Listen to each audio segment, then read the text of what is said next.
നമസ്കാരം. CPM കണ്ണൂർ മുൻ ജില്ലാ കമ്മിറ്റി അംഗവും മുൻ DYFI ജില്ലാ പ്രസിഡന്റുമായ ഇപ്പോൾ സമീപ ദിവസങ്ങളിൽ വാർത്തകളിൽ സജീവമായി നിറഞ്ഞു നിൽക്കുന്ന മനു തോമസ് ആണ് ഇപ്പോൾ നമ്മോടൊപ്പം ഉള്ളത്. സ്വാഗതം മനു തോമസ്. ഈ CPMൽ നിന്ന് പുറത്തു പോകുന്ന ആളുകൾ, ഏതു വിധേനയാണെങ്കിലും പുറത്തു പോകുന്ന ആളുകൾ ധാരാളം കാര്യങ്ങൾ CPMനെ കുറിച്ച് വിമർശനപരമായി ഉന്നയിക്കാറുണ്ട്. അതിൽ നിന്ന് എത്ര വ്യത്യസ്തമാണ് താങ്കളുടെ വിമർശനം?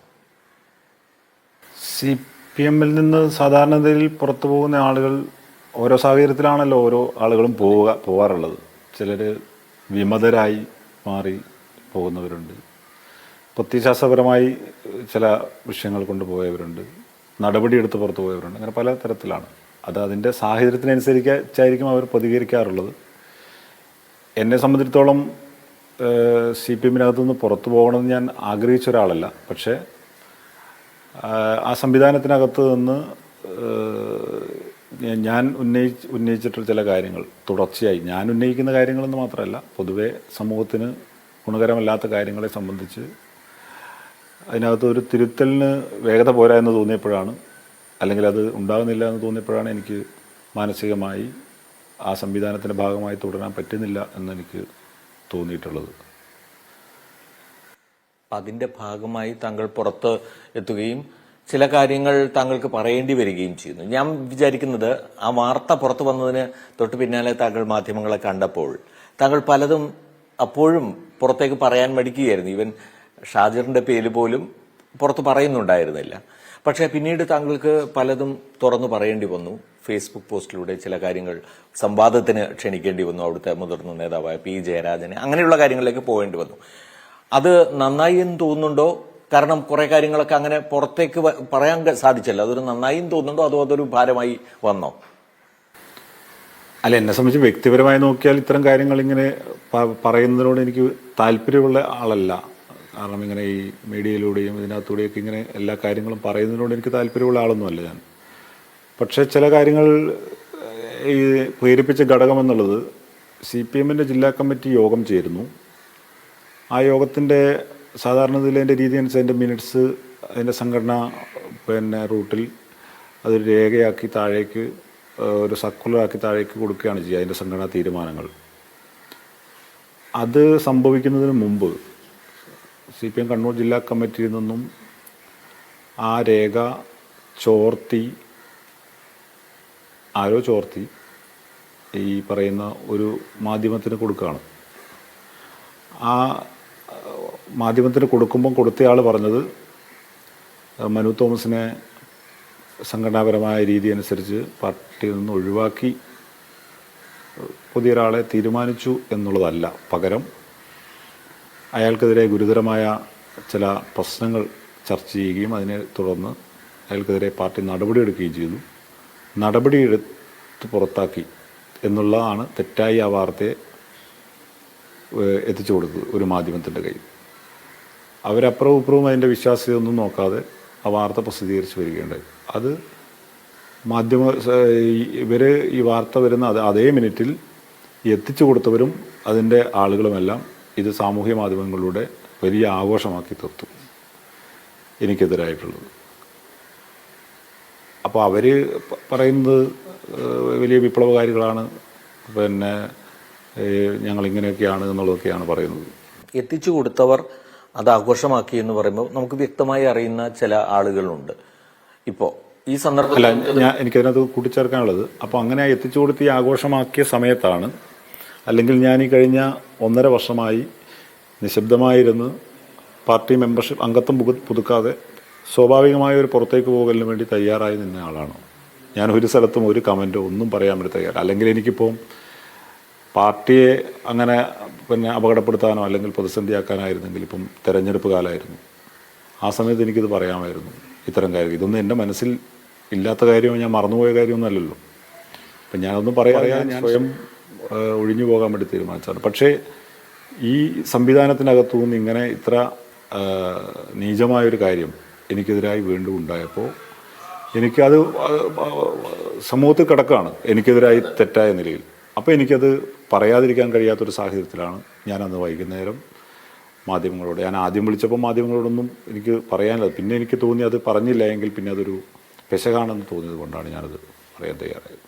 ഓക്കെ. അപ്പോൾ ആ സമയം വരെയും ഒന്നും പറയേണ്ടതില്ല എന്ന് മനു തോമസ് തീരുമാനിക്കുകയും പതിയെ ഒരു എന്താ പറയുക ഉൾവലിയുകയും പുറത്തേക്ക് പോകുന്ന ഒരു സാഹചര്യമൊക്കെ ഉണ്ടായി എന്ന് വരികയായിരുന്നെങ്കിൽ, അത് അതിനപ്പുറം പോയില്ലായിരുന്നെങ്കിൽ മനു തോമസിനെ സംബന്ധിച്ചിടത്തോളം അതിൽ അസ്വസ്ഥജനകമായി ഒന്നും ഉണ്ടായില്ല, ഒന്നും ബാക്കി ഉണ്ടാവില്ല എന്നാണോ? കാരണം പാർട്ടിയെ സംബന്ധിച്ച് തിരുത്തപ്പെടേണ്ട കാര്യങ്ങൾ തിരുത്താതെ പോയി കഴിഞ്ഞാൽ മനു അതിനെ എങ്ങനെ കാണുമായിരുന്നു? അല്ലെങ്കിൽ ചർച്ച ചെയ്യപ്പെടാതെ പോയിരുന്നു കഴിഞ്ഞാൽ മനു എങ്ങനെ കാണുമായിരുന്നു? അല്ല, അത് നമ്മുടെ ഒരു വ്യക്തിപരമായ അസ്വസ്ഥതയായിട്ട് നിലനിൽക്കും തീർച്ചയായും എല്ലാ കാലവും. അതിപ്പോൾ നമ്മൾ ഈ സമൂഹത്തിൽ നടക്കുന്ന പല കാര്യങ്ങളും, ഇപ്പോൾ ലോകത്ത് എവിടെ നടക്കുന്ന പല കാര്യങ്ങളെ സംബന്ധിച്ചും നമുക്ക് അസ്വസ്ഥതയുണ്ടല്ലോ. ഇപ്പോൾ പലസ്തീനിൽ നടക്കുന്ന കാര്യങ്ങളെ സംബന്ധിച്ച് നമുക്ക് അസ്വസ്ഥതയുണ്ട്, പക്ഷെ നമുക്ക് നേരിട്ടൊന്നും ചെയ്യാൻ കഴിയില്ല എന്ന് പറഞ്ഞ പോലെയാണ്. പക്ഷേ ഞാൻ പ്രവർത്തിച്ച പാർട്ടിക്കകത്തുണ്ടായ കാര്യങ്ങളെ സംബന്ധിച്ച് ഞാൻ പ്രതികരിച്ചിട്ടുണ്ട്.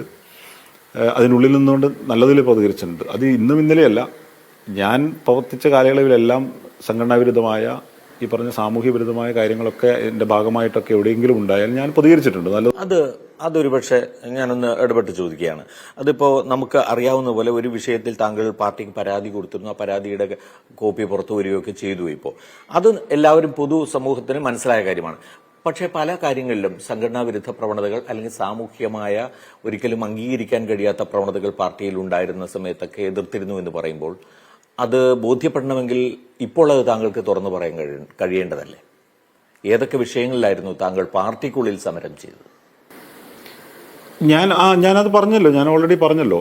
ഈ പാർട്ടിയെ ഉപയോഗിച്ചുകൊണ്ട് സാമൂഹ്യ വിരുദ്ധമായ ഈ പറഞ്ഞ കൊട്ടേഷൻ, അതുപോലത്തെയുള്ള പിന്നെ സ്വർണ്ണക്കടത്ത്, സ്വർണം പൊട്ടിക്കൽ എന്നൊക്കെ നമ്മൾ വിളിക്കുന്ന തരത്തിലുള്ള കാര്യങ്ങൾ, ഇത് നടത്തുന്നതിനെ സംബന്ധിച്ചാണ് എനിക്ക് ഏറ്റവും പ്രധാനമായത്. അതുപോലെ തന്നെ പാർട്ടിക്കകത്ത് തന്നെ ഫാൻസ് അസോസിയേഷനുകൾ ഉണ്ടാക്കി അവരുടെ ആളായി മാറുക, നേതൃത്വം, ഇത്തരം കാര്യങ്ങളൊക്കെ ഞാൻ അതിൻ്റെ ആ തുടക്കം മുതൽ എതിർത്തിട്ടുള്ള ആളാണ്. ഇപ്പോൾ വ്യക്തിപൂജയുടെ പേരിൽ പാർട്ടിയിൽ നടപടി നേരിട്ട ആളാണ് പി ജയരാജൻ, അല്ലെ? അദ്ദേഹത്തോടൊപ്പം ചേർന്ന് തന്നെ ഇത്തരം സാമൂഹ്യ വിരുദ്ധ പ്രവർത്തനങ്ങൾ, കൊട്ടേഷൻ സംഘങ്ങൾ, സ്വർണ്ണക്കടത്ത്, പിടിക്കൽ, കടത്തൽ തുടങ്ങിയ കാര്യങ്ങളിലേക്കൊക്കെ, പൊട്ടിക്കൽ തുടങ്ങിയ കാര്യങ്ങളിലേക്കൊക്കെ പോകുന്ന ഒരു സംഘമുണ്ട്. ആ സംഘവും അതിന് സംരക്ഷണം നൽകിക്കൊണ്ട് പി ജയരാജനും നടത്തുന്ന പ്രവണതകൾക്കും പ്രവർത്തനങ്ങൾക്കുമെതിരായിരുന്നു താങ്കളുടെ കഠിനമായ പോരാട്ടം. ഞാൻ ഒരു ഘട്ടത്തിലും ഈ പറഞ്ഞ ആളുകളുടെ പേരൊന്നും ഞാൻ പറയാൻ തയ്യാറായിട്ടില്ല. പക്ഷേ എന്ത് സംഭവിച്ചെന്ന് ചോദിച്ചാൽ, ഞാൻ ഈ മാധ്യമങ്ങൾക്ക് മുമ്പാകെ ഇതിന് വസ്തുതകളെ സംബന്ധിച്ച് അവതരിപ്പിച്ചപ്പോൾ അതിന് പിറ്റേ ദിവസം ഈ പറഞ്ഞ ആളുകൾ ഫേസ്ബുക്ക് പോസ്റ്റുമായിട്ട് വരികയാണ്. അതെങ്ങനെയാണ്? പാർട്ടി ജില്ലാ സെക്രട്ടറി ഈ പറഞ്ഞ മാധ്യമങ്ങൾ വാർത്തകളെ തുടർന്ന് പാർട്ടിക്ക് പറയാനുള്ള കാര്യം വളരെ വ്യക്തമായി പറഞ്ഞിരുന്നു. ക്ലാരിറ്റിയോടുകൂടി പറഞ്ഞപ്പോൾ പിറ്റേ ദിവസം രാവിലെ ഇവർക്ക് തോന്നുകയാണ് അത് അങ്ങനെയല്ല, പാർട്ടി പറഞ്ഞതല്ല ശരി. അപ്പോൾ ഇദ്ദേഹം ഒരു സൂപ്പർ പാർട്ടി സെക്രട്ടറിയായി അങ്ങ് മാറുകയാണ് പി ജയരാജൻ. അങ്ങനെ അദ്ദേഹം അദ്ദേഹത്തിൻ്റെതായ പോസ്റ്റ് ഇടുകയാണ്. അദ്ദേഹത്തിന് പണ്ടേ ഉള്ളൊരു രീതിയാണ്, പാർട്ടി ഔദ്യോഗികമായ എന്തെങ്കിലും ഒരു കാര്യത്തിന് അല്ലെങ്കിൽ എന്തെങ്കിലും ഒരു കാര്യം സമൂഹത്തിൽ നടക്കുന്നു, അല്ലെങ്കിൽ കേരളത്തിൽ എന്തെങ്കിലും ഒരു രാഷ്ട്രീയ വിഷയം നടക്കുന്നു, അപ്പോൾ അദ്ദേഹത്തിൻ്റെതായ ഒരു നിലപാട് പിന്നെ ഔദ്യോഗികമായി ഇത് പാർട്ടിയുടേതാണ് എന്ന് തെറ്റിദ്ധരിപ്പിച്ചങ്ങിടുകയാണ്. ഇപ്പോൾ ഒരു സോഷ്യൽ മീഡിയയിൽ ഒരു പോസ്റ്റ് ഏതെങ്കിലും ഒരു കാര്യത്തെ വെച്ച് അഭിപ്രായം ഇടുന്നതല്ല, ഇതാണ് പാർട്ടിയുടെ നിലപാട് എന്നൊക്കെ പറഞ്ഞിട്ട് അങ്ങ് ഇടുകയാണ്. അത് പല വിഷയങ്ങളിലും ഉണ്ടായിട്ടുണ്ട്. തീർച്ചയായും അദ്ദേഹത്തെ എത്ര തവണ പാർട്ടി അത് സംബന്ധിച്ച് താക്കീത് ചെയ്തിട്ടുണ്ട്. അപ്പോൾ ഇതെന്തിനു വേണ്ടിയിട്ടാണെന്ന് ചോദിച്ചാൽ വേറൊന്നുമല്ല, ഇദ്ദേഹത്തിൻ്റെ ഫാൻസുകാരായ കുറേ ആളുകൾക്ക് ഇത് ആഘോഷമാക്കണം, അവർക്കുള്ള കണ്ടന്റ് അതാണ് ഞാൻ പറഞ്ഞത്, അവർക്കുള്ള കണ്ടന്റ് വെച്ച് കൊടുക്കുകയാണ്. അവർ പിന്നെ അത് ആഘോഷമാക്കി, അവരാണിത് ഷെയർ ചെയ്യുന്നത്. താങ്കളുടെ പോസ്റ്റിൽ താങ്കൾ പറയുന്നുണ്ട്, പി ജയരാജനുള്ള ഒരു മറുപടി, അദ്ദേഹത്തെ സംവാദത്തിന് ക്ഷണിച്ചുകൊണ്ട് താങ്കൾ പറയുന്നുണ്ട്, ഇതാദ്യമായല്ലോ ഉന്നത പദവിയിൽ ഇരുന്നുകൊണ്ട് താങ്കൾ പലവട്ടം പാർട്ടിയെ പ്രതിസന്ധിയിലാക്കിയ സന്ദർഭങ്ങൾ ഉണ്ടായിട്ടുണ്ട്, ഓർക്കുന്നുണ്ടാവുമല്ലോ എന്ന് താങ്കൾ പറയുന്നുണ്ട്. ഉദ്ദേശിച്ചത് ഏത് സന്ദർഭങ്ങളാണ്? അല്ല, ഞാനിപ്പോൾ അത്തരം വിശദാംശങ്ങളിലേക്ക് ഞാനിപ്പോൾ പോകുന്നില്ല. അതങ്ങനെ പറഞ്ഞു കഴിഞ്ഞാൽ നമ്മൾ പുതിയ പുതിയ സംവാദങ്ങളിലേക്ക് പോകേണ്ടി വരും. ഞാൻ അതുകൊണ്ടാണ് അത് പറഞ്ഞത്. ഞാനതിപ്പം മീഡിയയിലൊരു സംവാദത്തിനല്ല ഞാൻ ശ്രമിച്ചത്, പകരം അദ്ദേഹത്തിന് അങ്ങനെ ഒരു എൻ്റെ വിപ്ലവത്തെ സംബന്ധിച്ച ഡിഗ്രി പരിശോധിക്കാനാണല്ലോ അദ്ദേഹം ശ്രമിച്ചത്. അങ്ങനെയാണല്ലോ അദ്ദേഹം തുടങ്ങുന്നത്, അതിൻ്റെ ലൈൻ അങ്ങനെയാണല്ലോ തുടങ്ങുന്നത്. നിങ്ങൾ വായിച്ചിട്ടുണ്ടാവുമല്ലോ. എൻ്റെ വിപ്ലവ എന്തോ ഒരു കുറവുണ്ട്, പിന്നെ വിപ്ലവ ബോധത്തിന് എന്തോ കുറവുണ്ട് എന്നുള്ളതാണ്. അപ്പോൾ അതാണല്ലോ അദ്ദേഹം പരിശോധിക്കാൻ ശ്രമിച്ചത്. അപ്പോഴാണ് ഞാൻ പറഞ്ഞത്, നിങ്ങൾ ഈ പാർട്ടിയെ നിരവധി തവണ പ്രതിസന്ധിയിലാക്കിയ ആളാണെന്ന് നിങ്ങൾക്ക് ഓർമ്മയുണ്ടോ എന്നുള്ളത് ചോദിച്ചത്. അതെ, ആ പ്രതിസന്ധിയിലാക്കിയിരുന്നു എന്നത് വസ്തുതയാണ്. അല്ല, അത് ഓരോരോ വിഷയങ്ങൾ ഞാനതിന്റെ അത് വസ്തുതയാണ്. പല ഘട്ടങ്ങളിലും പ്രതിസന്ധിയിലാക്കിയിട്ടുണ്ട്. അതിങ്ങനെ കേവലമായ പ്രസ്താവനകൾ കൊണ്ടാണോ, അതോ ഫേസ്ബുക്ക് പോസ്റ്റുകൾ? അല്ല, അത് മാത്രം അദ്ദേഹം ആക്കിയിട്ടുണ്ട്, അദ്ദേഹത്തിന്റെ മകനും ആക്കിയിട്ടുണ്ട്. പക്ഷെ മകനാക്കുമ്പോൾ ഒരു പ്രശ്നം എന്ന് വെച്ചാൽ, പാർട്ടിക്ക് മുമ്പിൽ ആ വിഷയം പല ഘട്ടത്തിലും വന്നിട്ടുണ്ട്. അപ്പം പറയുന്നത് വെച്ചാൽ അദ്ദേഹത്തിന്റെ മകൻ പാർട്ടി മെമ്പർ അല്ല എന്നുള്ളതാണ്. ഏത് ഉന്നതനായ ഒരു നേതാവിന്റെ മകൻ പൊതു വിഷയങ്ങൾക്കകത്ത് സാമൂഹ്യ മാധ്യമങ്ങളിലൂടെയൊക്കെ പ്രതിസന്ധി ഉണ്ടാക്കിയിട്ട് പറയുകയാണ് അദ്ദേഹം പാർട്ടി മെമ്പറല്ല എന്നുള്ളത്. അത് അവിടെ അവസാനിപ്പിക്കേണ്ടി വരികയാണ്. കാരണം പാർട്ടി മെമ്പർ അല്ലാത്ത ഒരാൾക്ക് പറയുന്നതിന് പാർട്ടിക്ക് ഉത്തരവാദിത്വമില്ലല്ലോ. അദ്ദേഹം ആരുടെ മകനാണ് എന്നുള്ളതൊന്നും അത്ര സൂക്ഷ്മതലത്തിലേക്ക് അല്ല. അത് പിന്നെ അദ്ദേഹത്തിന്റെ മകൻ ഒരു പാർട്ടി മെമ്പർ അല്ല. അപ്പൊ പാർട്ടിയുടെ നിലപാടുകളുമായിട്ട് ബന്ധപ്പെട്ട കാര്യങ്ങളിൽ ആരും അദ്ദേഹത്തെ ഗൗനിക്കുമെന്ന് തോന്നുന്നില്ല. പക്ഷേ അദ്ദേഹം നേതൃത്വം കൊടുക്കുന്ന ഒരു കൊട്ടേഷൻ സംഘമുണ്ട് എന്ന് താങ്കൾ പറഞ്ഞു. അത് അവിടെ അവിടെ നിങ്ങൾക്ക് അന്വേഷിച്ചറിയാം. അവിടെ പ്രാദേശികമായി കൂത്തുപറമ്പിലും പാനൂരിലും ഒക്കെയുള്ള ഡിവൈഎഫ്ഐയുടെ നേതാക്കളെ പരസ്യമായി ആക്ഷേപിക്കുന്ന എത്ര സംഭവം ഉണ്ടായി സാമൂഹ്യ മാധ്യമങ്ങളുടെ ഇദ്ദേഹം. ജെയിൻ രാജ്. അതെ, എന്തെല്ലാം സംഭവങ്ങളുണ്ടായി. അതിനെല്ലാം പി ജയരാജന്റെ മൗനാനുവാദം ഉണ്ടായിരുന്നു. അല്ല, അത് എങ്ങനെയാണ് നമ്മൾ വായിക്കുക, അതിനെ എങ്ങനെയാണ് നമ്മൾ മനസ്സിലാക്കേണ്ടത്? അങ്ങനെ അല്ലാതെ മനസ്സിലാക്കാൻ പ്രയാസമാണത്. അതെ, അദ്ദേഹം പാർട്ടി മെമ്പറല്ല, അദ്ദേഹത്തിന് നടപടി എടുക്കാൻ പറ്റില്ല. ഇദ്ദേഹത്തിന്റെ രക്ഷകർത്താവാണ്. എങ്ങനെയാ അതിനെ നമ്മൾ വായിക്കുക? അതാണ് ഇതിന്റെ പ്രശ്നം. തീർച്ചയായും ഇതിങ്ങനെ കുറെ കാലമായി ഇങ്ങനെ തുടരുകയാണ്. ഈ ആക്ഷേപിക്കുന്നതും ഇതും കൂടാതെ ജെയിൻ രാജ് ഇപ്പൊ താങ്കൾക്കെതിരെ നിയമ നടപടിക്ക് ഒരുങ്ങുന്നു എന്നാണ് ഞാൻ ഏറ്റവും ഒടുവിൽ കണ്ട വാർത്ത. താങ്കൾ അദ്ദേഹത്തെ ഇന്നലെ ഒരു ചാനൽ സംസാരിച്ച സമയത്ത് അദ്ദേഹം ഈ കൊട്ടേഷൻ സംഘങ്ങൾക്കൊക്കെ റെഡ് ആർമിക്കും അതുപോലെ തന്നെ കൊട്ടേഷൻ സംഘങ്ങൾക്കും ഈ സ്വർണ്ണ പിടുത്ത സംഘങ്ങൾക്കുമൊക്കെ ഒരു നേതൃത്വം കൊടുക്കുന്നത് അദ്ദേഹത്തിന്റെ മകനാണ് എന്ന് താങ്കൾ ആരോപിച്ചു എന്നുള്ളതാണ്. അത് ഇന്ന് നിയമസഭയിൽ ഉൾപ്പെടെ അടിയന്തര പ്രമേയത്തിനുള്ള ശ്രമവും ഉണ്ടായി. അപ്പോൾ അതിൽ ഉറച്ചു നിൽക്കുന്നുണ്ടോ മനു തോമസ്? തീർച്ചയായും. അല്ല, പ്രത്യേകിച്ച് ഈ നിയമ നടപടി വരുന്നതുകൊണ്ടാണ് ഞാനത് ചോദിക്കുന്നത്. ഞാൻ പറയാം. അത് പിന്നെ ഞാൻ വസ്തുതയില്ലാത്തൊരു കാര്യം വെറുതെ പറയാൻ നിൽക്കാറില്ല. വസ്തുതയുള്ള കാര്യമാണ് ഞാൻ പറഞ്ഞത്. തെളിവ് എന്റെ കയ്യിൽ ഉള്ളതുകൊണ്ടാണ് ഞാൻ പറഞ്ഞത്. ജെയിൻ രാജിനെതിരെ തെളിവുണ്ട്. തീർച്ചയായും ഈ സംഘങ്ങളുടെ എല്ലാം ബന്ധിപ്പിക്കുന്ന ഘടകം ഇങ്ങനെയാണ് എന്നുള്ളതുകൊണ്ടാണ് ഞാനത് പറഞ്ഞത്. അതിനകത്ത് എനിക്ക് ഉറച്ചു നിൽക്കാൻ വേണ്ടി കഴിയും. പക്ഷേ ഇപ്പം നിയമ നടപടിയെക്കുറിച്ച് സംബന്ധിച്ച് പറഞ്ഞു. ഇവർക്ക് എപ്പോഴും ഈ ഇത്രമാത്രം നിയമത്തിനകത്ത് വിശ്വാസവും ബോധ്യവും ഉണ്ടായി തുടങ്ങിയത് ഇത്ര പെട്ടെന്ന്? ഇവരുടെ ആളുകളല്ലേ പറഞ്ഞു ഞങ്ങൾക്ക് അധികം സമയം വേണ്ട എന്നുള്ളത്. നിയമത്തിന് വഴിക്കല്ലല്ലോ അവരാദ്യം ചിന്തിച്ചത്. തീർക്കാൻ അധികം സമയം വേണ്ട എന്നുള്ളത്. അപ്പം ഏതായാലും അവർ നിയമത്തിന്റെ വഴിക്ക് വന്ന് നല്ലതാണ്. ഞാൻ നിയമത്തിൽ വിശ്വസിക്കുന്ന ആളാണ്. ഞാൻ തെളിവുണ്ട് എന്ന് പറയുമ്പോൾ പഠിച്ച ആളുമാണ്. അതുകൊണ്ട് എനിക്ക് നിയമത്തോട് എനിക്ക് ഒപ്പം നിൽക്കാൻ വേണ്ടി കഴിയും. തെളിവുണ്ട് എന്ന് പറയുമ്പോൾ മെറ്റീരിയൽ എവിഡൻസ് ഉണ്ട് താങ്കളുടെ കയ്യിൽ. ജെയിൻ രാജിന് തീർച്ചയായും ഉണ്ട്. ആവശ്യം വന്നാൽ അത് എന്ത് ചെയ്യും താങ്കൾ? അല്ല, അവര് നിയമത്തിന് വഴിക്കല്ലേ പോയി. അപ്പൊ ആ നിയമത്തിൽ ഉപയോഗിക്കും അല്ലെ? നിയമപരമായി തന്നെ അതിനെ നേരിടും. നിയമപരമായി തന്നെ തെളിവ് സഹിതം അതിന്. എന്റെ കയ്യിൽ മാത്രമല്ല, പലരുടെ കയ്യിലും ഉണ്ട്. ഇതിപ്പോ എന്റെ കയ്യിൽ മാത്രമുള്ള കാര്യമല്ല. ഇയാളെ സംബന്ധിച്ച് തെളിവുകൾ നാട്ടിൽ പല ആളും, പക്ഷെ ഇവരെല്ലാം പേടിച്ചിട്ട് പറയാത്തതുകൊണ്ടാണ്. അതുകൊണ്ടാ. മറ്റ് CPM ജില്ലാ കമ്മിറ്റി അംഗങ്ങളുടെയൊക്കെ കയ്യിലുണ്ടോ? പലരുടെയും കയ്യിലുണ്ടാവും. ആരുടെ കയ്യിലുണ്ടെന്നല്ല, പലരുടെയും കയ്യിലുണ്ടെന്നുള്ള വിവരം എനിക്കുണ്ട്. അതെന്തുകൊണ്ടാണ് അവരാരും പുറത്തു ഇവരാരും പറയില്ല? താങ്കൾ കൂടാതെ ജില്ലാ കമ്മിറ്റി അംഗങ്ങളിൽ ആരും ഇക്കാര്യത്തിൽ പ്രതികരിച്ചിട്ടില്ല, പറഞ്ഞിട്ടില്ല. എന്തുകൊണ്ടാണത്? അത് ഇപ്പം അങ്ങനെ പറയാൻ കഴിയില്ല. കാരണം അവര് അതിന്റെ പാർട്ടി സംവിധാനത്തിന്റെ ഭാഗമായി നിൽക്കുന്നവർക്ക് എങ്ങനെയാ പറയാൻ കഴിയും? അല്ല, പാർട്ടി തന്നെ ഇല്ലാതാവുമ്പോ പിന്നെ എന്തിനാ ഈ സംവിധാനത്തെ വിശ്വസിച്ച് അതിനകത്ത് എങ്ങനെ ഇരിക്കുന്നത്? അത് വേറൊരു വിഷയമാണ്. അത് എങ്ങനെയാണ് അതുകൊണ്ടാണല്ലോ ഇപ്പൊ തിരുത്തൽ പ്രക്രിയയിലേക്കൊക്കെ കടന്നിരിക്കുന്നത്. തിരുത്തൽ പ്രക്രിയ പലവട്ടം കഴിഞ്ഞതാണ്. പക്ഷേ അതാണ് ഞാൻ പറഞ്ഞത്, തിരുത്തൽ പ്രക്രിയ പലവട്ടം കഴിഞ്ഞിട്ട് നമ്മൾ ഈ കാര്യങ്ങളൊക്കെ തിരുത്താതെ ബാക്കി വെച്ചതിന്റെ പ്രശ്നമാണ് ഇപ്പോൾ ഉണ്ടായത്. ഇപ്പോൾ ഞാൻ ചോദിക്കട്ടെ, ഇപ്പൊ താങ്കൾ പറഞ്ഞു പാർട്ടിയിൽ പലർക്കും ഇതറിയാം, പലരുടെയും കയ്യിൽ തെളിവുണ്ട് എന്ന് താങ്കൾ പറഞ്ഞു. അങ്ങനെയാണെങ്കിൽ ഈ വിഷയങ്ങൾ പാർട്ടിക്കുള്ളിൽ ഉന്നയിക്കപ്പെട്ടിട്ടുണ്ടോ? പുറത്തു പോകട്ടെ, പാർട്ടിക്കുള്ളിൽ ഈ പറയുന്ന സഖാക്കളിൽ ആരെങ്കിലും, ജില്ലാ കമ്മിറ്റി അംഗങ്ങളിൽ ആരെങ്കിലും, അല്ലെങ്കിൽ DYFIയുടെ നേതൃനിരയിലുള്ള ആരെങ്കിലും പാർട്ടിക്കുള്ളിൽ ഇത് ഉന്നയിച്ചിട്ടുണ്ടോ? കുറവാണെന്നുള്ളതാണ്. ചില ആളുകൾ ഉന്നയിച്ചിട്ടുണ്ട്.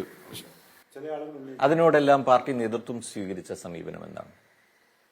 അത് ഞാൻ പറഞ്ഞല്ലോ, ഇതിനകത്തൊക്കെ പാർട്ടിക്ക് ഒരു പരിമിതി ഉണ്ടെന്ന് ഞാൻ പലവട്ടം ഞാനത് ഈ നേരത്തെ പറഞ്ഞതാണ്. ഇതിനെല്ലാം പാർട്ടികൾക്കൊരു പരിമിതിയുണ്ട്, എല്ലാ പാർട്ടികൾക്കും ഉണ്ട്. ഞാൻ CPM മാത്രമെന്നല്ല പറയുന്നത്, എല്ലാ മറ്റു പാർട്ടികളുടെ കാര്യം നമ്മൾ ഇല്ല അന്വേഷിക്കേണ്ട കാര്യം കാര്യമില്ല. അതിൽ CPM അങ്ങനെ പരിമിതപ്പെടേണ്ടതല്ല, അല്ല. അതാണ് അവിടെയാണ് ഇതിന്റെ പ്രശ്നം വരുന്നത്. പിന്നെ എന്തുകൊണ്ടാ പരിമിതി ഉണ്ടാവുന്നത്? അത് ഈ കാലഘട്ടത്തിനനുസരിച്ച് പോകേണ്ടതുകൊണ്ടായിരിക്കും ചിലപ്പോൾ. മനസ്സിലായില്ല. അല്ല, ഈ കാലഘട്ടത്തിനനുസരിച്ച് പോകേണ്ട രാഷ്ട്രീയ പാർട്ടിക്ക് പോകണല്ലോ. എന്താണ് ആ കാലഘട്ടത്തിന്റെ ആവശ്യം? അങ്ങനെ പൊരുത്തപ്പെട്ട് പോകേണ്ട നിർബന്ധിതാവസ്ഥ എന്താണ് ഈ പാർട്ടിക്കുള്ളത്? അല്ല, അതാ ഞാൻ പറഞ്ഞത്. തുറന്ന് പറഞ്ഞു കഴിഞ്ഞാൽ ഉണ്ടാകുന്ന ചിലപ്പം വലിയ പരിക്കുകളോ സംവാദങ്ങളോ അത്തരം കാര്യങ്ങളോ, അല്ലെങ്കിൽ ഒരു നടപടി എടുത്തു കഴിഞ്ഞാൽ ഉണ്ടാകുന്ന പ്രശ്നങ്ങളോ, ഇത്തരം കാര്യങ്ങളൊക്കെ ഉണ്ടാവും. അല്ല, അതിനേക്കാൾ പ്രധാനമല്ലേ ഈ പാർട്ടിയുടെ നിലനിൽപ്പ്? അത് സഖാക്കളിൽ എത്ര ശതമാനം പേര് ആലോചിക്കുന്നുണ്ടാവും? അല്ല, അത് അവർ പരിശോധിക്കുക, പാർട്ടിയുടെ നേതൃത്വം പരിശോധിക്കേണ്ട കാര്യമാണ്. ഈ കാരണം വെച്ചാൽ ഇന്നത്തെ സാഹചര്യത്തിൽ നമ്മുടെ നാട്ടിൽ പിന്നെ ചെറുപ്പക്കാർ പൊതുരംഗത്തേക്ക് കടന്നു വരുന്നില്ല, രാഷ്ട്രീയ പ്രവർത്തനത്തിന് വിമുഖരാണ്. അത് തിരിച്ചറിയാൻ ഈ എന്തുകൊണ്ടാണ് രാഷ്ട്രീയ പാർട്ടികൾ എന്നതിനോട് വിശ്വാസ്യത ജനങ്ങൾ കുറഞ്ഞു വരുന്നുണ്ട്. നിങ്ങൾ രാഷ്ട്രീയക്കാരനെന്ന് പറഞ്ഞാൽ നിങ്ങളെ ജനം കാണുന്നതിൻ്റെ തലം ഒരു 50 വർഷം അല്ല 40 വർഷമോ മുമ്പുള്ളതല്ല ഇന്നുള്ളത്. ഇത് തിരിച്ചറിയാൻ സാധിക്കണം. പുതിയ തലമുറയ്ക്ക് കഴിഞ്ഞ് പഴയതുപോലെ എന്തെങ്കിലും തരത്തിലുള്ള ഒരു ബോധ്യത്തിന് അടിസ്ഥാനത്തിൽ നിൽക്കേണ്ട കാര്യമില്ല. അവർ വ്യത്യസ്തമായി ചിന്തിക്കും. ഈ സമീപകാലത്ത് മനു തോമസിനെ പോലെ ഈ നിലയിൽ പാർട്ടിക്കുള്ളിൽ നടന്നുകൊണ്ടിരിക്കുന്ന അധാർമികമായ കാര്യങ്ങൾക്കെതിരെ ശബ്ദമുയർത്തിയ മറ്റൊരാളില്ല. അതുകൊണ്ടാണ് താങ്കൾ ഇത്രയധികം മാധ്യമങ്ങൾ താങ്കൾക്ക് ചുറ്റിലും വരുന്നത്. ഇത്രയധികം ധാർമ്മിക ചോദ്യങ്ങൾ ഉന്നയിച്ച മറ്റൊരു നേതാവ് CPM-ൽ സമീപകാലത്ത് ഉണ്ടായിട്ടില്ല. പാർട്ടിക്ക് അകത്ത് നിന്നുകൊണ്ടും പുറത്തേക്ക് പോകാൻ സന്നദ്ധമായിക്കൊണ്ടും ആരും വന്നില്ല. എന്താണ് ഈ പാർട്ടിയിൽ സംഭവിക്കുന്നത് അടിസ്ഥാനപരമായി മനു തോമസ്? അല്ല, ഞാൻ പറഞ്ഞല്ലോ, ഈ കാലത്തെ ഒരു പ്രത്യേകതയായിട്ടാണ് എനിക്ക് തോന്നുന്നത്. അതാണ് ഞാൻ പറഞ്ഞ ഒരു ജനറലൈസ് ചെയ്യുന്നതിന്റെ ഭാഗമായിട്ടല്ല ഞാൻ പറഞ്ഞത്. ഈ കാലത്ത് ഇങ്ങനെ പോകാൻ പറ്റുമെന്ന് തീരുമാനിച്ചപ്പോൾ എന്ത് ചെയ്യും? ഞാനൊരു കാര്യം ചോദിക്കട്ടെ. ഇപ്പൊ കണ്ണൂർ ജില്ലാ നേതൃത്വം, MV ജയരാജൻ നേതൃത്വം നൽകുന്ന കണ്ണൂർ ജില്ലാ പാർട്ടി ഈ വിഷയത്തിൽ അവർക്ക് എന്തെങ്കിലും പരിമിതി ഉണ്ടോ? അവരുടെ കൈകാലുകൾ ആരെങ്കിലും ബന്ധിച്ചിട്ടുണ്ടോ? അവർക്ക് നടപടി എടുക്കുന്നതിനും തീരുമാനങ്ങളും എടുത്ത് മുന്നോട്ട് പോകുന്നതിനും എന്താണ് തടസ്സം? അത് ഞാൻ ഇന്നലെ ഞാൻ പറഞ്ഞൊരു കാര്യമാണ്. അത് അവരാണ് പറയേണ്ടത്. അവരുടെ പരിമിതി എന്താണെന്ന് അവരാണ് പറയുന്നത്. അല്ല, അതിന്റെ ഭാഗമായി നിന്ന ആളാണ് ഇന്നലെ വരെ മനു തോമസ്. അത് എനിക്ക് മനസ്സിലാകുന്നില്ല, അതുകൊണ്ടല്ലേ ഞാൻ പുറത്തേക്ക് പോയത്. അല്ല, എനിക്ക് ഈ പരിമിതി എന്താണെന്ന് ഇപ്പം മനസ്സിലാകുന്നില്ല, അതുകൊണ്ടാണ് ഞാൻ പുറത്തേക്ക് പോയത്. അല്ല, അവിടെ ഉള്ളപ്പോഴും മനസ്സിലായിട്ടില്ല. അതാണ് ഞാൻ പറഞ്ഞത്. ഇത് വലിയ സംവാദങ്ങൾക്കും കൂടുതൽ വലിയ വിവാദങ്ങൾക്കും അല്ല പാർട്ടിയെ കൂടുതൽ പരിക്കേൽപ്പിക്കുന്ന തരത്തിലേക്കും ഒക്കെ പോകാമെന്ന ഭയമായിരിക്കാം ഒരു പക്ഷേ അതിന് പ്രേരിപ്പിക്കാത്തവരെ. ആ ഭയമായിരിക്കാം. പാർട്ടിയിൽ ആരൊക്കെയോ ഭയക്കുന്നുണ്ട്, അതാണോ? അതെ, അതാ പറഞ്ഞു, അതായിരിക്കാം അതിന്റെ കാര്യം. ആരെയോ വ്യക്തികളെ. നിങ്ങളിപ്പോ നാളെ പോയിട്ട് ഞാനിങ്ങനെ പറഞ്ഞല്ലോ, ഇങ്ങനെ ഭയമുണ്ടോ എന്ന് ചോദിച്ചാൽ അത് സമ്മതിക്കില്ല. എനിക്കറിയാം. ഞാൻ ഈ കാര്യങ്ങളിൽ ഇപ്പൊ ഞാൻ കൊടുത്ത പരാതിയിൽ കഴമ്പില്ല എന്ന് ആവർത്തിച്ച് പറഞ്ഞുകൊണ്ടിരിക്കണം. പറഞ്ഞുകൊണ്ടേയിരിക്കും. കാരണം എന്ന് വെച്ചാൽ അതിനപ്പുറത്തൊന്നും പറയാൻ കഴിയില്ല. CPM-നെ സംബന്ധിച്ച് അതിനൊരു സംഘടനാ സംവിധാനം ഉണ്ടല്ലോ. ഒരു കമ്മിറ്റി ഒരു തീരുമാനം എടുത്തു, അല്ലെങ്കിൽ ഒരു കമ്മീഷൻ ഒരു ഫൈറ്റിംഗ് ഉണ്ടാക്കി, അത് കമ്മിറ്റി അംഗീകരിച്ചു.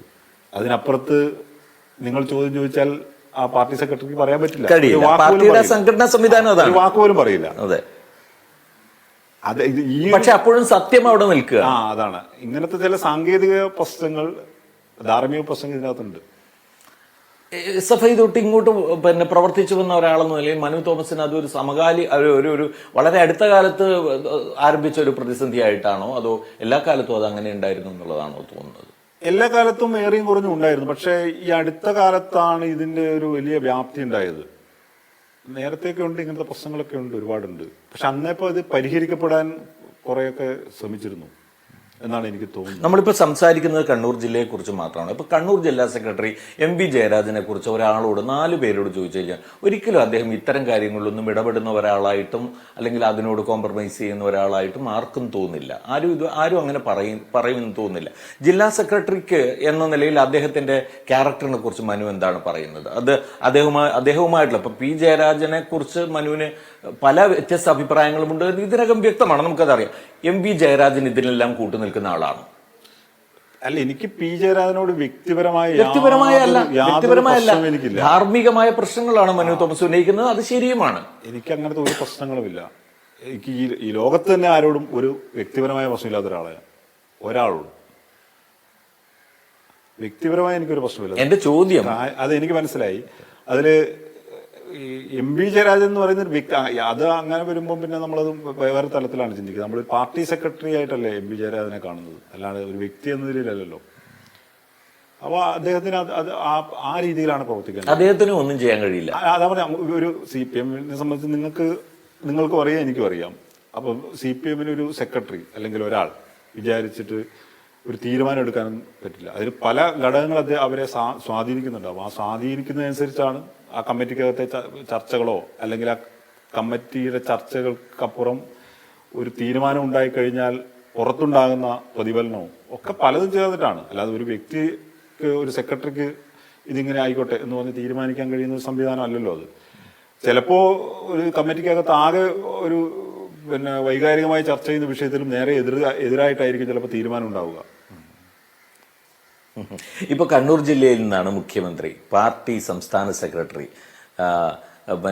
ഈ ഇടതുമുന്നണി കൺവീനർ, ഇങ്ങനെ വളരെ പ്രധാനപ്പെട്ട പോസ്റ്റുകളിൽ കണ്ണൂർ പാർട്ടി എന്ന് പറഞ്ഞാൽ കണ്ണൂർ ജില്ലയിൽ അത്ര കണ്ട് സ്ട്രോങ് ആണ് എന്നുള്ളതാണ് അത് തെളിയിക്കുന്നത്. മറ്റൊന്നുമല്ല, വ്യക്തിപരമായിട്ടുള്ള മറ്റു കാര്യങ്ങളൊക്കെ വേണം. പക്ഷേ അപ്പോഴും ഈ പാർട്ടിയെ സംബന്ധിച്ചിടത്തോളം ഏറ്റവും കറക്റ്റ് ചെയ്യണമെന്ന് നിങ്ങൾ ആഗ്രഹിക്കുന്ന ഒരു കാര്യം കറക്റ്റ് ചെയ്യാൻ പോലും അവിടെ നിന്ന് പോലും സാധിക്കുന്നില്ല എന്ന് പറയുമ്പോൾ ഇത് എന്തിന്റെ പ്രശ്നമാണ്? ഈ പാർട്ടി രണ്ടാമതും കേരളത്തിൽ അധികാരത്തിൽ വന്നതുമായി ബന്ധപ്പെട്ട പ്രശ്നമായിട്ട് പലരും അതിനെക്കുറിച്ച് പറയുന്നുണ്ട്. പാർട്ടി തന്നെ ആലോചിക്കുന്നുണ്ട്, ചർച്ച ചെയ്യുന്നുണ്ട്, പരിഹാര നടപടികളിലേക്ക് പോകുമായിരിക്കും. അതിനെക്കുറിച്ചൊന്നും ഞാൻ പറയല്ല. പക്ഷെ മനു തോമസിന്റെ അഭിപ്രായത്തിൽ അത് ഈ വീണ്ടും അധികാരത്തിൽ വന്നതിന്റെ ഒരു പ്രശ്നം പാർട്ടിക്കുണ്ട്. അല്ല, വീണ്ടും അധികാരത്തിൽ വന്നതിന് ഒരു പ്രശ്നമൊന്നുമില്ല. വീണ്ടും അധികാരത്തിൽ വരാനും ആ അധികാരം ജനങ്ങൾക്ക് വേണ്ടി ഉപയോഗിക്കാനും ഒക്കെയാണല്ലോ ശ്രമിച്ചുകൊണ്ടിരിക്കുന്നത്. അതിലല്ല പ്രശ്നം എന്നുള്ളത് വീണ്ടും അധികാരത്തിൽ വരുമ്പോൾ ആ അധികാരത്തെയും സംവിധാനത്തെയും പാർട്ടിയുമായി കണക്ട് ചെയ്ത് എങ്ങനെ ഉപയോഗപ്പെടുത്തുന്നു എന്നുള്ളതിലാണ്. അതിൽ വീഴ്ച പറ്റുന്നുണ്ടോ എന്നുള്ളതാണ് പരിശോധിക്കേണ്ടത്. അതുപോലെ തന്നെ ഈ അധികാരം തുടർച്ചയായി വരുമ്പോൾ ഉണ്ടാകുന്ന, മുഖ്യമന്ത്രി തന്നെ ആദ്യം പറഞ്ഞ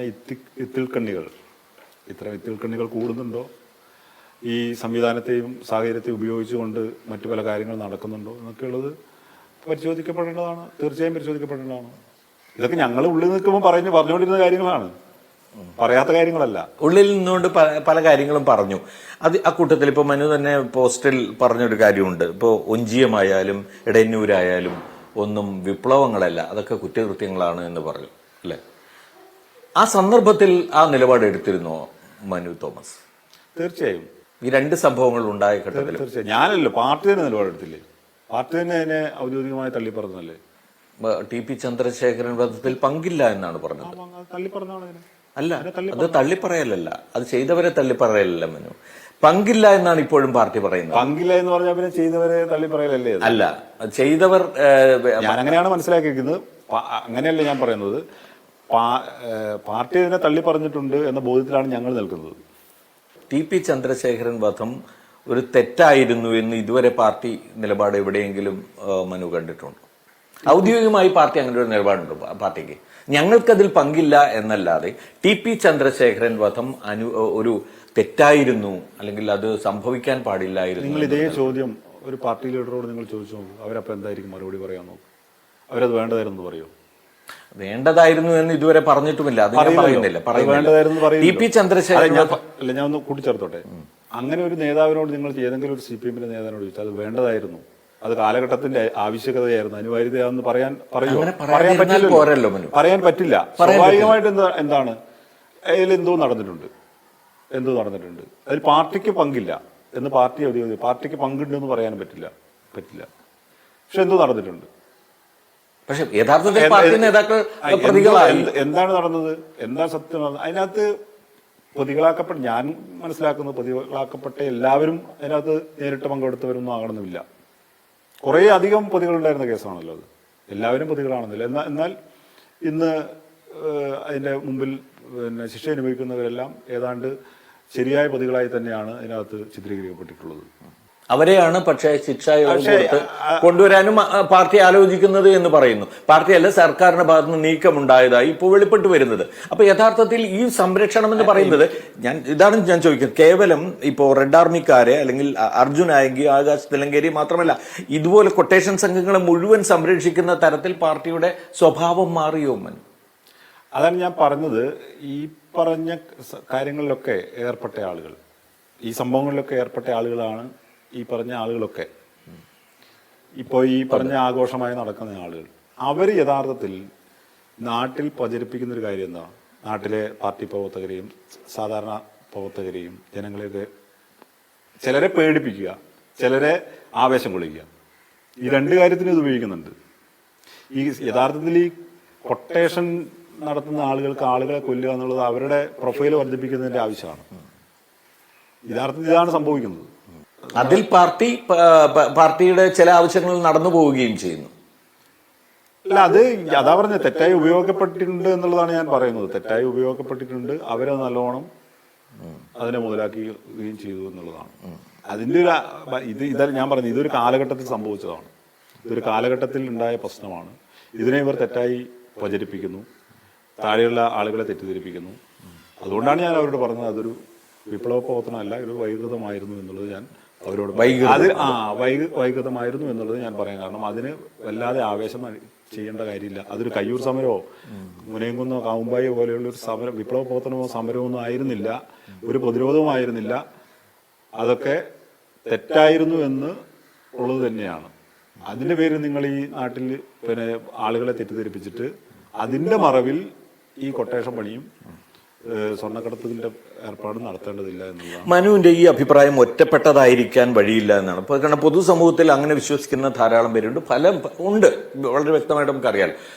ഇടതുപക്ഷ അനുഭാവികൾ തന്നെ അങ്ങനെ വിശ്വസിക്കുന്നുണ്ട്. ടി പി ചന്ദ്രശേഖരൻ വധമായാലും ഷുഹൈബ് വധമായാലും സമാനമായിട്ടുള്ള മറ്റു പല കൊട്ടേഷൻ സംഘങ്ങൾ ഉപയോഗിച്ചിട്ടുള്ള അക്രമ പ്രവർത്തനങ്ങളായാലും, ഇപ്പോൾ ഉദാഹരണത്തിന് പറയുകയാണെങ്കിൽ ഇപ്പോൾ സിദ്ധാർത്ഥന്റെ വയനാട്ടിലെ പൂക്കോട് യൂണിവേഴ്സിറ്റിയിൽ, അതൊക്കെ കേരളീയ മനസാക്ഷിയെ തന്നെ വല്ലാതെ നടുക്കിയിട്ടുള്ള സംഭവങ്ങളാണ്. അപ്പൊ ഈ സംഭവങ്ങളോടൊക്കെ ഉള്ളാലെ രോഷവും എതിർപ്പുമുള്ള ധാരാളം ആളുകൾ പൊതുസമൂഹത്തിലുണ്ട്.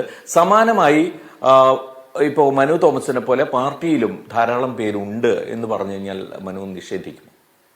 അല്ല, അത് തീർച്ചയായിട്ടും ഉണ്ടാവും. ഈ കമ്മ്യൂണിസ്റ്റുകാരെന്ന് പറയുന്നത് ഏറ്റവും മനുഷ്യ സ്നേഹവും സാമൂഹ്യമായും ആ ചിന്താഗതിയും വെച്ച് പുലർത്തേണ്ടവരല്ലോ. സ്വാഭാവികമായും അവർക്കത് ഉണ്ടാവുമല്ലോ. ഇതിപ്പോ ഒരു രാഷ്ട്രീയ സംഘർഷത്തിൽ രാഷ്ട്രീയ സംഘർഷത്തിന്റെ ഭാഗമായി കൊലപാതകങ്ങളൊക്കെ ഒരുപാട് കേരളത്തിനകത്തുണ്ടായി, കണ്ണൂർ ജില്ലയിൽ ഉണ്ടായിട്ടുണ്ട്. രാഷ്ട്രീയ സംഘർഷത്തിൽ കൊല ചെയ്യപ്പെടുന്നതാണെങ്കിൽ നമുക്കതിനെ ഒരു പരിധിവരെ അങ്ങനെ പറയാം. ഇതൊരു രാഷ്ട്രീയ സംഘർഷം, അങ്ങോട്ടും ഇങ്ങോട്ടുമുള്ള രാഷ്ട്രീയ സംഘർഷം, അത് വൈകാരികമായി ചിലപ്പം വരുന്ന രണ്ടു ഭാഗത്തു നിന്നും വൈകാരികമായി ഉണ്ടായതാണെന്ന് പറയാം. പക്ഷെ ചിലതൊന്നും അങ്ങനെ ആകണമെന്നില്ല. അതാണ് എന്റെ പ്രശ്നം. മനഃപൂർവമായ കൊല, രാഷ്ട്രീയ സംഘർഷങ്ങൾ മനുഷ്യനുണ്ടായ കാലം മുതൽ ഗോത്രങ്ങൾ തമ്മിലും മനുഷ്യർ തമ്മിലും ഒക്കെ ഈ സംഘർഷങ്ങൾ വിഭജിക്കപ്പെട്ട കാലം മുതൽ സംഘർഷങ്ങളുണ്ടല്ലോ. സ്വാഭാവികമായും അതൊക്കെ ഉണ്ടാവും. അങ്ങനത്തെ സംഘർഷങ്ങൾ ഇന്ത്യയിലും ഒരുപാട് നടന്നിട്ടുണ്ട്, കേരളത്തിലും നടന്നിട്ടുണ്ട്, നമ്മുടെ കണ്ണൂർ ജില്ലയിലൊക്കെ നടന്നിട്ടുണ്ട്. പക്ഷെ ഇത് രാഷ്ട്രീയ സംഘർഷത്തിന്റെ കൊലപാതകമാണെന്നൊന്നും നമുക്ക് തന്നെ പറയാൻ കഴിയില്ല. ഇത്തരം കാര്യങ്ങളെയൊന്നും ഇതൊക്കെ ഒരു കാലഘട്ടത്തിൽ തെറ്റായ രീതിയിൽ നടത്തപ്പെട്ട ചില കാര്യങ്ങളായിട്ട് ഇതിനെ വ്യാഖ്യാനിക്കാൻ കഴിയൂ. അതിനെയൊക്കെ ഈ പറഞ്ഞ പോലെ ഉപയോഗിക്കപ്പെട്ടിട്ടുണ്ട്, ആഘോഷിക്കപ്പെടുന്നുണ്ട് എന്നുള്ളതാണ് അതിന്റെ കാര്യം. ഇപ്പോ പാർട്ടിയിൽ പരാതി നൽകിയതിന്റെ അടിസ്ഥാനത്തിൽ പാർട്ടി ചില കാര്യങ്ങളൊക്കെ ചെയ്തു, പക്ഷെ അത് സമ്പൂർണ്ണമായും ഫലപ്രദമായില്ല എന്നുള്ളതാണ് ഇപ്പോഴത്തെ സ്ഥിതി. ഇപ്പോൾ ഷാജിറിനെതിരെയാണ് വ്യക്തമായി അത് പുറത്തു വന്നതുകൊണ്ടാണ് പറഞ്ഞത്. അത് മനു തോമസ് പുറത്തു പറഞ്ഞിട്ടല്ല, അല്ലാതെ തന്നെ ആ വിവരം പുറത്തു വന്നതിന്റെ അടിസ്ഥാനത്തിൽ ഞാൻ ചോദിക്കുകയാണ്, എന്തെങ്കിലും ഒരു നിലപാട് മാറ്റം ഇക്കാര്യത്തിൽ ഷാജിറിന്റെ ഭാഗത്ത് പിന്നീട് ഉണ്ടായോ? അതായത് ഈ കൊട്ടേഷൻ സംഘങ്ങളുമായുള്ള അദ്ദേഹത്തിന്റെ ബന്ധങ്ങൾ, അല്ലെങ്കിൽ അത് ഇപ്പോ താങ്കൾക്കെതിരെ ഒരു വാട്സപ്പ് ഗ്രൂപ്പിൽ വന്ന ഒരു ശബ്ദ സന്ദേശം, അത് ഉൾപ്പെടെ താങ്കൾ പാർട്ടിക്ക് കൈമാറിയതാണ്. അപ്പോൾ അതിൽ ഷാജിറിനുള്ള ആ ബന്ധമാണ്, അവരുമായിട്ടുള്ള ബന്ധമാണ് താങ്കൾ ഉന്നയിച്ച പരാതി. അതിന്റെ പേരിൽ എന്തെങ്കിലും ഒരു ചേഞ്ച് അദ്ദേഹത്തിന്റെ പ്രവർത്തനത്തിൽ പിന്നീട് ഉണ്ടായതായി താങ്കൾക്ക് പറയാൻ സാധിക്കുമോ? ഇല്ല, ഞാൻ പറഞ്ഞില്ല, ഞാനൊരു വ്യക്തിയെ ചൂണ്ടിയിട്ട് ഞാൻ പറയാനില്ല. കാരണം ഞാനത് ഉള്ളിൽ പറഞ്ഞ കാര്യമാണ്. ഞാൻ പുറത്ത് ഇതുവരെ ഞാൻ ഇങ്ങനെ ഒരു വ്യക്തികളുടെ കാര്യത്തെ സംബന്ധിച്ച് ഞാൻ പറഞ്ഞിട്ടില്ല. ഏത് വ്യക്തി എന്നുള്ളത് ഞാൻ ആ പാർട്ടിക്ക് ഉള്ളിൽ പറഞ്ഞ കാര്യമാണ്. ഇപ്പോഴും ഞാനത് പറയാൻ തയ്യാറാകുന്നില്ല. ഷാജിറെന്നോ അല്ലെങ്കിൽ വേറെ ആളെന്നോ ഒന്നും ഞാൻ പറയാൻ തയ്യാറാണ്. അത് പാർട്ടിക്ക് ഉള്ളിൽ പറഞ്ഞതാണ് ഞാൻ ഇപ്പോഴും പറയുന്നത്. ചില ആളുകൾ പാർട്ടിക്കകത്ത് ഇത്തരം ആളുകളുമായി ബന്ധപ്പെട്ടിട്ടുണ്ട്. എനിക്കതിനകത്ത് അതൃപ്തി ഉണ്ടായിട്ടുണ്ട്. ഞാനത് പാർട്ടിയുടെ മുമ്പിൽ പറഞ്ഞിട്ടുണ്ട്. പാർട്ടിക്ക് അതിനകത്ത് ഉചിതമായ പരിശോധന നടത്തി നടപടികൾ സ്വീകരിക്കുന്നതിൽ പരിമിതി ഉണ്ടായിട്ടുണ്ട് എന്നുള്ളതാണ് ഇപ്പോഴും ഞാൻ പറയാൻ ശ്രമിക്കുന്നത്. അതുകൊണ്ട് തന്നെ എനിക്കിപ്പോൾ ഇന്നയാൾ തിരുത്തിയോ എന്ന് ചോദിച്ചാൽ എനിക്ക് മറുപടി അത് ഒറ്റയ്ക്ക് ഒരാൾ തിരുത്തേണ്ടതല്ല. അതിനകത്ത് ഉൾപ്പെട്ട ആളുകളെ തിരുത്തേണ്ടതായിരുന്നു. അത് നടന്നിട്ടില്ല. കണ്ണൂർ ജില്ലാ കമ്മിറ്റിയിൽ ഈ പറയുന്ന വിഷയങ്ങളിലൊന്നും ഒരു മാറ്റം ഉണ്ടാകുന്നില്ല, തിരുത്തലുകൾ ഉണ്ടാകുന്നില്ലെങ്കിൽ അതിന്റെ ഭാവി എന്തായിരിക്കും? അല്ല, ഞാനതാണ് പറയുന്നത്. തിരുത്തിയാൽ അത് പാർട്ടി സംഘടനയ്ക്ക് നല്ലതാണ്.